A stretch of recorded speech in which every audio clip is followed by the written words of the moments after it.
I'm sometimes in 5 different time zones in 3 or 4 weeks. And when the melatonin wasn't working any longer, and the intermittent fasting wasn't working any longer, and all my tricks were no longer working,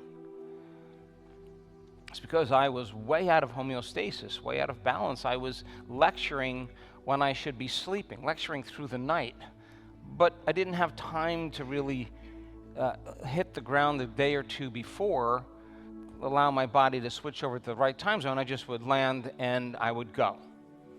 And so I started noticing that my response after an event was slow in bringing my body back. I demanded a lot from it.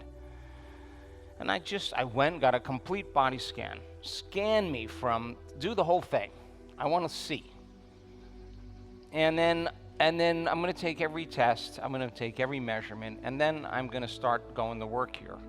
I did this. I saw my growth hormone levels. I saw my testosterone levels. I saw all these different levels. And I went for 3 months doing this exact meditation, aligning those centers with those chemicals to put energy in those centers and connect the two. I went back to my doctor. I'll never forget this. She had bifocals on, and she was holding my chart, and she went like this. And I said, what? She said, your testosterone levels are higher than a teenager right now. She said, are you doing okay? I said, I'm managing it pretty well. My growth hormone levels were up 17%. So I just couldn't believe it. I couldn't believe it. And my DHEA levels, dihydroepialdosterone, the raw material for so many hormones from the third center, was over 100 deciliters higher. She couldn't believe it. And that's they say that's the youth chemical, that determines age. I was more surprised than anybody when I saw the changes in my biology, and I didn't change anything that I was eating. It wasn't that. It was somehow that information was making it into my biology. Come on, are you with me?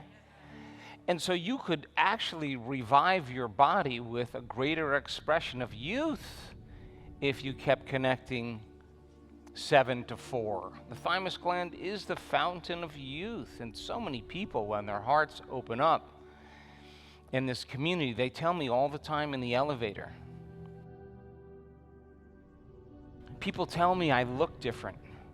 People tell me my face looks different.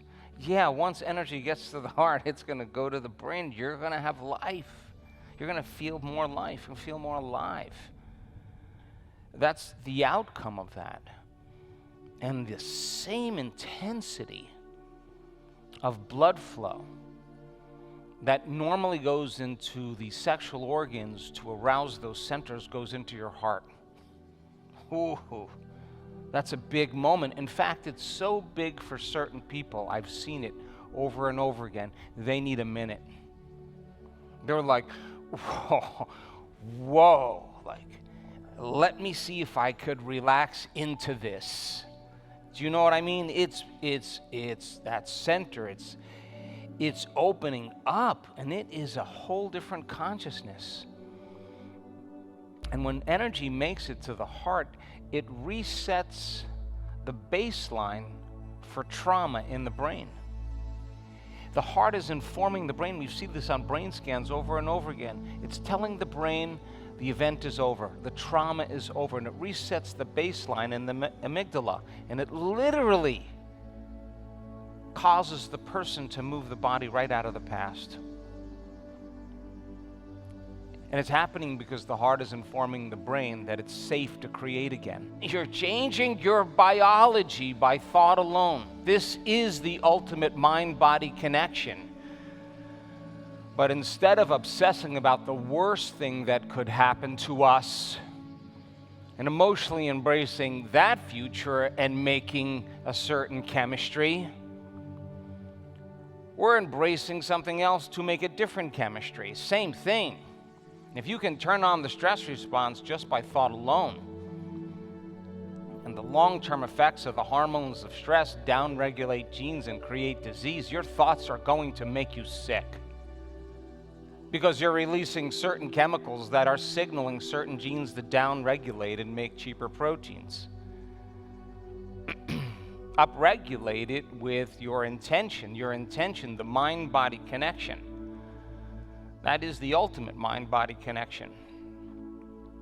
Connecting now and intentionally instructing your autonomic nervous system to translate that intention as information, and if the door is open between the conscious mind and the subconscious mind, that information, due to the autonomic nervous system being the chemical brain, is going to begin to manufacture that information in the form of chemistry.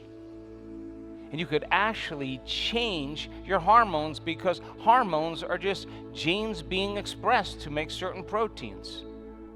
Come on, and you are instructing that master gland to direct its chemistry right into that first center, to give it life again with chemistry, and to connect the two released from that center.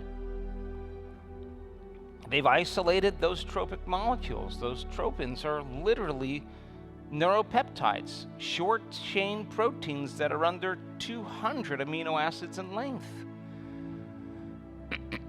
And it can make those neuropeptides to cause growth hormone in your body to go up. Why wouldn't it? If Serpin A5 could go up, why couldn't you make growth hormone go up? Come on, are you with me?